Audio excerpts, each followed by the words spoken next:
Film berlatar di sekolah tinggi khusus laki-laki yang bernama Suzuran. Sang tokoh utama bernama Genji Takiya yang dibintangi oleh Sun Oguri.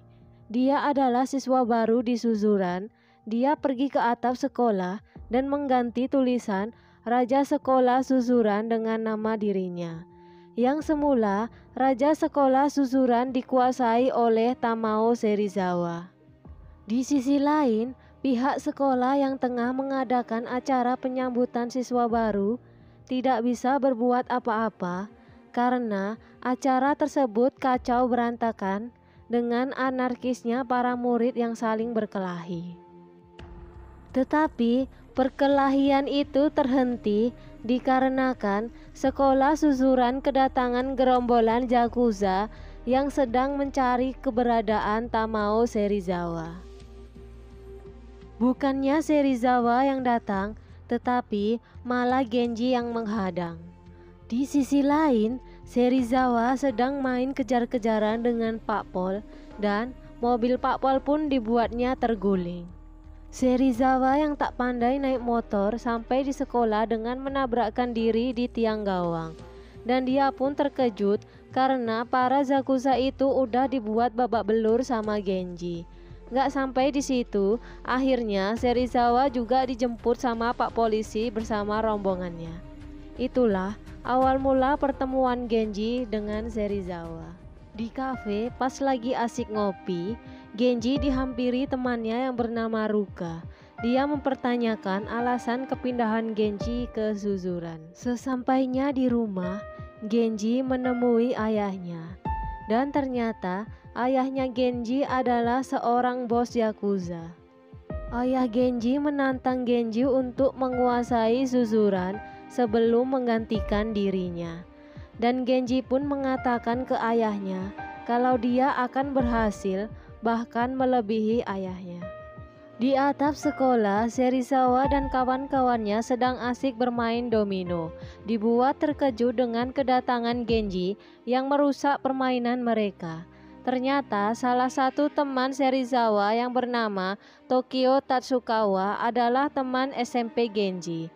Kedatangan Genji ke sana bermaksud untuk menantang Serizawa, tapi niat Genji dihentikan oleh Tokio, yang menyuruh Genji untuk mengalahkan Rindaman terlebih dahulu sebelum menantang Serizawa. Dan Genji pun setuju, kemudian dia pergi meninggalkan mereka.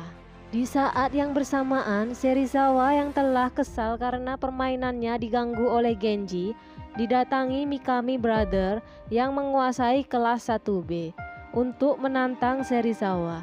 Tapi sekali kena pukul, udah pada oyong semua. Dan dengan mudah dikalahkan sama Serizawa. Pada kurang skill bertarungnya ini, Genji pun mulai mencari tahu tentang Rindaman ke murid Suzuran yang lain. Mereka mengatakan kalau Rindaman adalah sosok petarung yang hebat, di mana mereka lari ketakutan hanya dengan melihat kedatangan Rindaman. Di saat itulah Genji bertemu dengan Rindaman. Di saat bersamaan, Genji dihampiri seorang anggota Yakuza yang bernama Ken Katagiri. Dia datang bermaksud untuk menghajar Genji, tapi sekali kena pukul sama Genji, dia langsung kalah. Dan saat itu, Genji pun berteman dengan Ken. Ternyata, Ken adalah mantan murid Suzuran. Dia pun membantu Genji dan menyarankan agar Genji mengalahkan pemimpin di kelasnya terlebih dahulu. Kelasnya dipimpin oleh Chuta Tamura dan Genji pun menantangnya dan berakhir dengan kemenangan.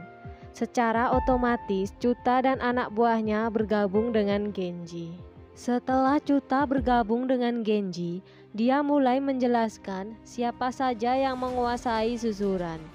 Di antaranya The Armor Front, sebuah geng motor yang dipimpin oleh Hideto Bando. Ada pelajar kelas 1 bernama Ebizuka Junior High Trio yang dipimpin oleh Kirishima, Honjo, dan Sugihara. Rindaman, dia tidak ikut geng karena dia bergerak seorang diri dan sangat misterius. Dan monster terkuat penguasa Suzuran adalah Tamao Serizawa. Serizawa mempunyai anak buah bernama Yuji Tokaji. Dia sebagai otak Serizawa. Shoji Tsusumoto merupakan juara judo. Dan terakhir, Tokio Tatsukawa. Dia adalah teman SMP Genji. Di kelas B dikuasai oleh Mikami Brother dan di kelas C dikuasai oleh Takahashi Makise. Karena Makise mempunyai banyak pengikut, jadi Chuta menyarankan Genji untuk menjadikannya anggota, bukan mengajaknya berkelahi agar dia mau bergabung, tetapi dengan memberikannya undangan untuk berkencan, karena Makise sangat lemah terhadap wanita. Hari kencan pun tiba, di mana jika Makise berhasil mendapatkan pacar, maka dia akan bergabung dengan Genji. Di sana, Genji mengajak Ruka dan teman-teman Ruka. Karena tingkah agresif Makise terhadap teman-teman Ruka, dan belum apa-apa Makise udah terangsang duluan, yang membuat teman-teman Ruka pun ketakutan. Untuk mencairkan suasana, datang Chuta yang berpura-pura menjadi seorang pengganggu, agar Makise bisa menolong para gadis dan membuat para gadis terpesona dengan Makise. Tapi di luar dugaan, Ruka yang melihat temannya diganggu malah melawan dan melukai Chuta. Karena kejadian itu, tanpa sengaja mereka malah membongkar rencananya yang membuat Ruka dan teman-temannya memarahi Genji dan pergi. Setelah kejadian itu, Genji merasa sangat sedih, bahkan dia menangis. Karena rasa sakitnya saat dimarahi cewek melebihi rasa sakit saat dia terluka setelah berkelahi. Ken pun mengajak Genji dan Makise untuk pergi ke tukang pijat. Tapi dasar si Makise yang mesum, belum apa-apa dia udah menegang dan kesetrum, yang membuat celananya pun sempit. Dengan terpaksa, Genji pun membelikan celana yang longgar untuk Makise, di mana celana itu sebenarnya untuk perempuan. Karena kejadian itu membuat Makise senang, yang akhirnya memutuskan kalau dia dan pengikutnya akan bergabung dengan Genji. Mendengar kabar Makise dan Chuta bergabung dengan Genji, Shun Izaki mengajak Genji untuk bertemu. Karena mengira Izaki akan bergabung dengannya, Genji pun menemui Izaki. Ternyata Izaki telah mempersiapkan jebakan untuk Genji dengan menyuruh anak buahnya mengeroyok dan menghajar Genji. Genji pun tidak tinggal diam, dia mencoba untuk melawan dan bangkit. Karena melihat kekuatan dan tekad Genji, membuat Izaki akhirnya memutuskan untuk bergabung dengan Genji. Izaki pun mengantarkan Genji yang sudah babak belur ke tempat Makise dan Chuta. Dia bertanya ke Makise alasannya mau bergabung dengan Genji. Tetapi Makise mengatakan kalau dia tidak memiliki alasan. Dan Izaki pun pergi dengan berpesan agar Genji menemuinya besok. Saat bersama Ken, mereka berdua bertemu dengan Ruka yang sedang diganggu oleh preman. Di luar dugaan, Ken yang notabene seorang pecundang menyuruh Genji untuk membawa pergi Ruka, dan tentu saja bisa ditebak Ken dibuat babak belur sama para preman itu. Dalam kondisi yang sudah babak belur, Ken didekati oleh detektif Kuroiwa yang memberi motivasi ke Ken, walaupun jatuhnya seperti mengejek dengan kata-katanya kalau Ken satu-satunya lulusan suzuran yang tidak bisa apa-apa sampai sekarang.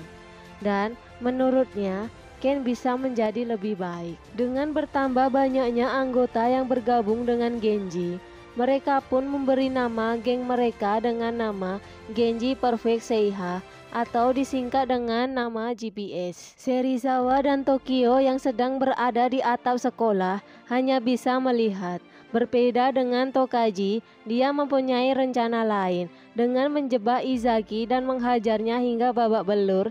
Tidak sampai di situ, Izaki juga dibiarkan tergantung terbalik. Genji dan teman-temannya yang melihat Izaki bergantungan segera menurunkan Izaki. Mereka pun menanyakan siapa yang menyerangnya. Saat Genji menanyakan apakah Serizawa yang melakukannya, Izaki hanya menjawab kalau dia terjatuh. Genji yang penuh emosi ingin menyerang Serizawa, tapi dihentikan oleh teman-temannya karena mereka masih kalah jumlah dan jika kalah akan berakibat fatal dengan kelangsungan GPS. Genji yang sedang bersedih di bar karena tidak bisa melakukan apa-apa untuk Izaki dikagetkan dengan datangnya Serizawa bersama Tokio. Karena melihat Genji, mereka berdua berencana pergi, tapi dihadang oleh Genji. Genji dengan amarahnya menanyakan soal penyerangan Izaki ke Serizawa. Tiba-tiba, Tokio mendadak kesakitan dan pingsan. Ternyata, Tokio memiliki penyakit di otaknya dan harus dioperasi. Kemungkinan berhasilnya hanya 30%. Setelah kejadian itu, Genji meluapkan kekesalannya dengan menghajar para siswa di Zuzuran dan memaksa mereka untuk bergabung dengannya. Kelakuan liar Genji yang seperti itu diperingatkan oleh Makise. Ditambah lagi, Genji mendapatkan kabar kalau Chuta dibuat babak belur oleh Tokaji karena dia berusaha merekrut anak buah baru di kelas pertama. Setelah semua kejadian itu, membuat Makise memutuskan untuk berhenti mengikuti Genji. Tokaji dan kawan-kawan mulai resah atas meningkatnya GPS, berencana menyuruh anak buah Bando yang ingin berkhianat dari Bando untuk menculik Ruka. Di sisi lain, Genji yang sudah menyadari kesalahannya mendatangi Chuta dan Makise untuk meminta maaf. Kalau kita cukup pakai salaman dan pelukan ya. Kalau versi anak geng, minta maafnya dengan cara ngajak berkelahi. Mantap. Di tempat lain, Ken dipanggil oleh bosnya dan bosnya itu menyuruh untuk membunuh Genji. Walaupun Genji adalah anak dari ketua geng Ryusekai yang bisa memicu peperangan antar geng. Bukannya mencari Genji, Ken malah pergi menemui ayah Genji. Dia mengatakan kalau disuruh bosnya untuk membunuh Genji. Karena Ken berteman dengan Genji, dia tidak bisa melakukannya. Ken juga menitipkan surat untuk diberikan ke Genji sebelum dia pergi. Di tempat lain, Ruka dan teman-temannya diculik segerombolan orang berjaket tengkorak. Temannya Ruka menelepon Genji untuk meminta tolong dan dia menyebutkan nama Bando ke Genji. Mendengar hal itu, Genji dan teman-temannya bergegas ke markas Bando untuk menyelamatkan Ruka. Genji dan teman-temannya tanpa basa-basi langsung menyerang ke markas Bando. Setelah membuat anak buah Bando babak belur, Genji baru menyadari ternyata mereka tidak menggunakan lambang tengkorak di jaket mereka. Dampak dari kesalahpahaman, sebagai permintaan maaf, Bando meminta Makise untuk memotong telinganya. Genji yang mendengarnya meminta agar dirinya yang menggantikan Makise. Tidak hanya satu telinga, Genji bahkan bersedia memotong kedua telinganya itu. Tapi saat Genji hendak memotong telinganya, Bando menghentikannya dan memberitahu lokasi Ruka ditahan. Di tempat lain, Serizawa memberitahu kalau Tokio akan dioperasi besok. Di tengah perbincangan mereka, Serizawa dikagetkan dengan kedatangan Genji dan teman-temannya yang menanyakan soal keberadaan Ruka dan meminta untuk membebaskannya.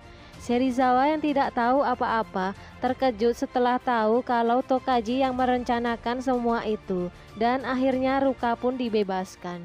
Setelah mengetahui kalau Tokaji berbuat curang, akhirnya Serizawa dan Genji memutuskan untuk bertarung keesokan harinya di sekolah Zuzuran. Di rumah, ayah Genji memberikan surat titipan dari Ken. Ternyata Ken memutuskan melawan perintah bosnya demi Genji, dan dia akan menebus kesalahannya itu di hadapan bosnya. Akhirnya, hari pertarungan itu pun tiba, di mana bertepatan dengan jadwal operasi dari Tokio. Genji dan kawan-kawannya mulai menuju Zuzuran. Di sana, Serizawa dan gengnya telah menunggu kedatangan Genji.